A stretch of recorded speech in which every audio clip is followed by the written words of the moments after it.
गृह मंत्री अमित शाह ने नई दिल्ली में मादक पदार्थ तस्करी और राष्ट्रीय सुरक्षा पर क्षेत्रीय सम्मेलन में भाग लिया। एनसीबी द्वारा आयोजित इस सम्मेलन में ड्रग तस्करी और राष्ट्रीय सुरक्षा पर इसके प्रभाव पर चर्चा हुई। शाह ने ड्रग विनष्टीकरण पखवाड़ी की शुरुआत की, भोपाल जोनल यूनिट के नए कार्यालय का उद्घाटन और मानस 2 हेल्पलाइन का विस्तार किया।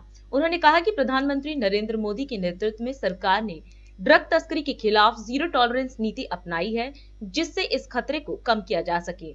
मित्रों, आज नए साल की शुरुआत में ही हमने उत्तरी राज्यों के लिए एक मादक पदार्थों की तस्करी और राष्ट्रीय सुरक्षा ये विषय पर स्थिति का जायजा लेने के लिए कॉन्फ्रेंस बुलाई है। 2 साल से ये हमारा नित्यक्रम है कि क्षेत्रीय कॉन्फ्रेंस में ड्रग के खिलाफ हमारी लड़ाई का हम रिव्यू भी करते हैं, चर्चाएं भी होती है और बाद में भारत सरकार का गृह मंत्रालय इसके आधार पर नई रणनीति बनाकर राज्यों के साथ साझा करते हैं, जिसमें राज्य के अनुभवों का भी निचोड़ होता है। और इस कॉन्फ्रेंसों ने ड्रग के खिलाफ हमारी लड़ाई को एक मजबूत आधार दिया है, इसमें कोई 2 राय नहीं है। और इसी का नतीजा है कि हमारा ड्रग के खिलाफ जो अभियान है वो बहुत पुख्ता हुआ है। मुझे आप सभी को बताते हुए आनंद है कि वर्ष 2024 में जब्त ड्रग की मूल्यों का जो रिकॉर्ड है वो सभी रिकॉर्ड तोड़कर हम 16,914 करोड़ के ड्रग को जब्त करने में देश भर की पुलिस और एनसीबी को सफलता हासिल हुई। आजादी के बाद का ये सबसे बड़ा आंकड़ा है।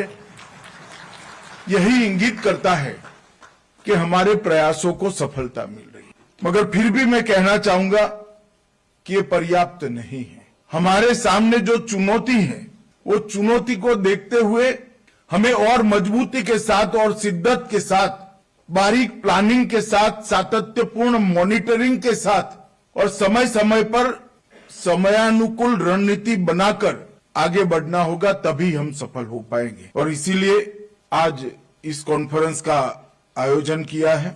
मित्रों, हम सभी जानते हैं कि मोदी जी की जो संकल्पना है आजादी के शताब्दी के वर्ष पूर्ण विकसित भारत बने और विश्व में हर क्षेत्र के अंदर भारत सर्वप्रथम हो, इस प्रकार के भारत का निर्माण करना है तो नशा मुक्त भारत के सिद्धि के बगैर ये नहीं हो सकता। और ये लड़ाई कोई एक केंद्र सरकार, कोई एक राज्य सरकार, केंद्र सरकार या राज्य सरकार के कोई एक विभाग, इस प्रकार से हम नहीं लड़ पाएंगे।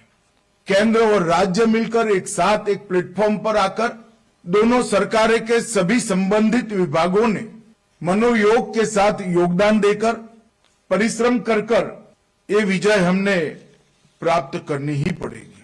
आज इस दिशा में हमने यहाँ पर मादक द्रव्यों को जलाने का एक पखवाड़ा चालू किया है। लगभग 1 लाख किलोग्राम मादक द्रव्य पदार्थ, जिसका मूल्य 8600 करोड़ रुपया है, उसको अगले सप्ताह 10 दिन के अंदर जलाया जाएगा। और मैं मानता हूं कि इससे, ये विनिष्टीकरण से एक मजबूत संदेश जनता के बीच में जाने वाला है। राष्ट्र सर्वप्रथम, राष्ट्र सर्वप्रथम, राष्ट्र सर्वप्रथम, राष्ट्र सर्वप्रथम।